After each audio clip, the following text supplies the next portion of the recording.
Isang mapagpalang umaga sa inyo lahat.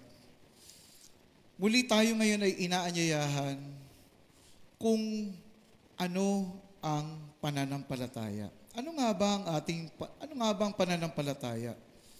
So ang pananampalataya o faith, ito ay hindi lamang tungkol sa Diyos na ating sinasamba, kundi ito ay tungkol din sa ating pagkatao o sumasagot sa tanong na kung sino ka. Ito ay hindi lamang paniniwala sa isang bagay, kundi ito ay paraan ng pamumuhay. Ang talikuran, ang ating kasalanan, at sumunod sa naayong buhay na itinakda ng Diyos. Ito ay pagsasabuhay sa lahat ng oras ng ating pagkaunawa at pagkakaintindi natin sa ating Diyos. Madalas, hindi mali yung ating pagkaunawa nung salitang alam na natin. Minsan sinasabi natin, hindi, alam ko na yan. Na madalas kong sabihin sa kabataan dahil ito yung madalas silang sagutin sa akin. Alam ko na yan, Father. Sabi, paano mo nalaman? Nabasa ko. Pero pag sinabing alam, ibig sabihin, ito ay iyong naranasan, kung ito ay pagkain, ito ay iyong natikman, ito ay iyong nasubukan, ito ay iyong pinagdaanan.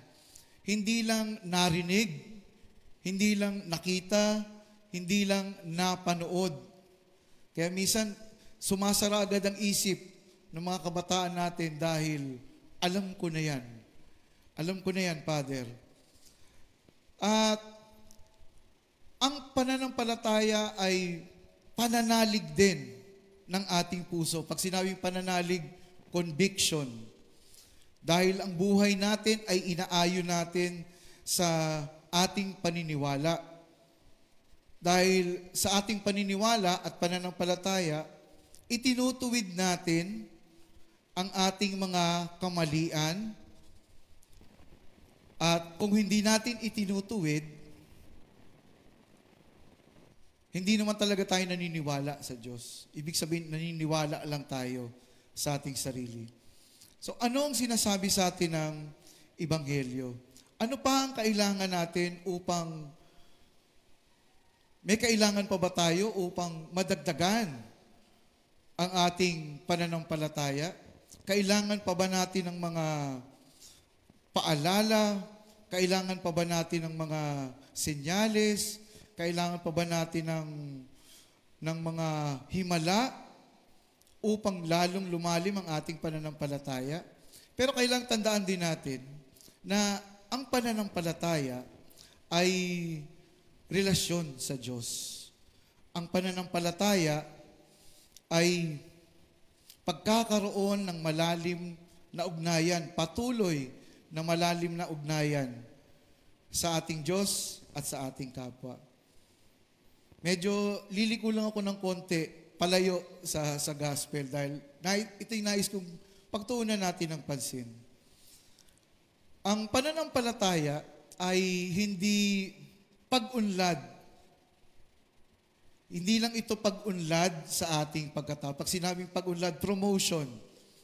So, ang ibig sabihin, pag ikaw ay napiling reader, hindi ibig sabihin, mas malaki ang pananampalataya mo. Pag ikaw ay na-ordain na acolyte, ay deacon, hindi ibig sabihin, mas malaki ang pananampalataya mo. Hindi ibig sabihin na pag ikaw ay naging acolyte, mas malaki ang pananampalataya mo. Ganon din sa pare at bishop. Hindi ibig sabihin, mas malaki ang pananampalataya namin. Ang pananampalataya ay pagkakaroon ng mas malalim na ugnayan. So, pag nagkaroon ka ng mas malalim na ugnayan, ibig sabihin, ang lumalago ay ang pag-ibig. Pag-ibig mo sa kapwa. Kaya ang tanong, kung sinasabi nating lumago tayo sa pananampalataya, nadagdagan ba ang pag-ibig natin sa kapwa natin? Nadagdagan ba ang ating pangunawa sa atin? Mas humahaba ba ang pasensya natin sa kapwa natin? mas nagiging maunawain ba tayo sa mga taong patuloy na nagkakamali? Dahil kadalasan sa ating paglago sa ating buhay, halimbawa sa ating trabaho, tayo ay na-promote at tayo ay naging abala, overtime, panay ang tawag ng boss natin, nababawasan yung oras natin sa ating kapwa. At ito ay hindi pananampalataya. At bigyan pa natin ng mas malalim na pagninilay. Dahil ang pananampalataya ay patuloy na paggawa ng mabuti, ang pananampalataya ay patuloy na pagsusuri sa mga magagandang bagay at pagiging makatarungan. Pag sinabing makatarungan, pag sinabing just, ibinibigay mo kahit hindi nararapat. Sa ating mga magulang, paalala sa mga anak, dahil pinag-uusapan natin ang pananampalataya at ang pananampalataya ay ugnayan at relasyon. Sa mga anak, kapag tumanda na ang ating magulang, paalala, dahil ang mga magulang natin, sila ang nagsumikap upang tayo ay pag-aralin, upang tayo ay pagyamanin at paunlarin. At kung tayo ay umunlad na, tayo ay nagkatrabaho, tayo ay may bahay, tayo ay may pamilya na, tayo ay may kotse na, nakapag-aral na tayo, professional na tayo sa mundo, sa ating gawain. Pero pagdating sa pag-aalaga ng ating magulang na matanda na, nagtuturuan tayo. Isang buwan sa iyo, si nanay ha. Sa susunod na buwan, sa akin si nanay. O sa susunod na buwan,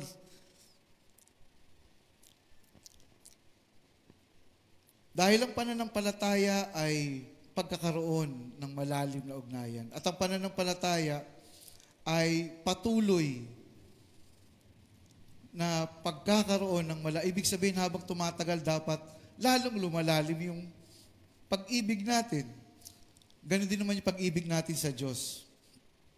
At ang pananampalataya ay patuloy na pagtawag sa ating Panginoon. Walang humpay na pagtawag sa Diyos, walang tigil na panalangin. Kaya nga, paalala sa atin ng Ebanghelyo, huwag kang matakot kung makakita ka ng mga ganitong sinyales. Huwag kang matatakot. Hindi minsan. Ang takot ay paanyaya upang magkaroon ka ng pananampalataya. So, dalawa lang naman yun. Pupuntahan ng ating takot. Takot, kung ikaw ay mananampalataya, lalalim ang iyong ugnayan sa Diyos. Pero kung patuloy tayong matatakot, mabubuhay tayo sa agam-agam at pag-aalala. Balikan natin yung gospel. 2 linggo na yung nakakaraan. Yung paglakad ni Pedro sa tubig. Madalas sa mga Bible natin, ito yung nakalagay na pamagat. Pero kung titingnan naman talaga natin, ang bida talaga dito si Kristo, hindi si Pedro. Madalas, ginagawa natin siyang halimbawa ng ating pananampalataya. Pero, sinabi ko nga, dapat laging nakatuon yung pansin natin, laging nakatuon kay Kristo na siya ay palagi nating kasama. At totoo na dapat tayong mabuhay ng may tagumpay sa ating mga problema, sa ating mga pinagdadaanan, na katulad na inilarawan sa paglalakad ni San Pedro sa tubig. Pero, isang hamon sa atin, ito ba talagang ibig sabihin? Ito ba talagang ibig ipaalala sa atin ng Ebanghelyo na yon? Kasi kung sisimulan natin yung Ebanghelyo, sinabi doon, pinasakay ni Jesus sa bangka ang mga tagasunod, ang mga apostol. Pinasakay niya sa bangka upang makarating sa kabilang ibayo. At nung maghahating gabi na o madaling araw na, nakita nila si Jesus, naglalakad sa tubig, sila ay binabayo ng malakas na hangin. At syempre, nung nakita nila si Jesus na naglalakad sa tubig, wala namang taong naglalakad sa tubig, akala nila multo. Kaya ang tanong ni Pedro, ikaw ba yan, Jesus? Na kung titingnan natin, kaparehong tanong, nung si Jesus ay tinukso, kung ikaw ay anak ng Diyos, gawin mong tinapay itong mga bato. Kung ikaw si Jesus, palakarin mo ako sa tubig. At alam naman natin yung kwento.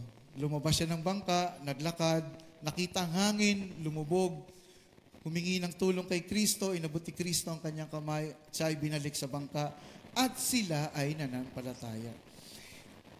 Nang sinabi ni Kristo na napakaliit ng iyong pananampalataya, hindi kaya, si Father Gary lang to hindi kaya sinasabi niya na maliit ang iyong pananampalataya, hindi dahil hindi ka nakalakad sa tubig, kundi umalis ka ng bangka. Na dapat manatili ka sa bangka. Na dapat ang pananampalataya mo ay sa mga kasama mo sa loob ng bangka.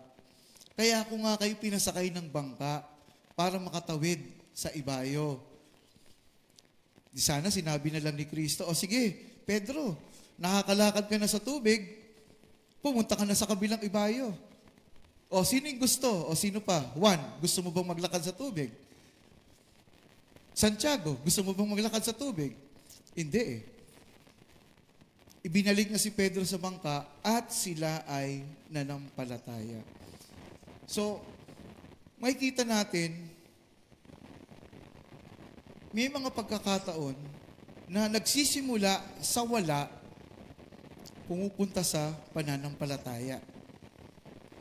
At iyon ang nais kong makita natin sa sinasabi sa atin ng Ebanghelyo. Minsan punong-puno ng kaguluhan ang mundo. Takot o minsan kawalan. Pero ito ay paanyaya upang magkaroon tayo ng pananampalataya. Ulitin ko, tama naman na tayo ay lumakad na matagumpay sa ating problema at buhay. Lumakad tayo sa ibabaw ng unos. Pero yung pagkakataon na yon, hindi kaya ang sinasabi sa atin ay pananampalataya sa bangka na sinisimbolo ng simbahan. Na kahit ano yung mangyari, tayo ay patuloy na magtiwala. Kaya nga, kahit na hindi natin nakikita ang mga bagay na hinihiling natin sa ating mga pagsusumikap, kasi bakit ba tayo, magandang tanong, magandang pagnilayan, bakit ka nagsusumikap sa pananampalataya mo? Bakit mo ginagawa yung mga bagay na ginagawa mo? Bakit ka nagre-reader? Bakit ka nag-a-acolyte? Bakit ka nagbabasa? Bakit ka nagmimisa? Pero sa kalagitnaan nito, kung hindi mo man makita yung bunga, nawa magpatuloy tayo sa pananampalataya. Katulad ng kanineya na babae, na patuloy na tumatawag, patuloy na humihingi, patuloy na nagdadasal. Hindi dahil makulit siya. Patuloy tayong humihingi dahil patuloy tayong nakikipag-usap sa Diyos. Patuloy nating meron tayong pagnanasa na patuloy na makipag-ugnayan sa ating Diyos. Amen.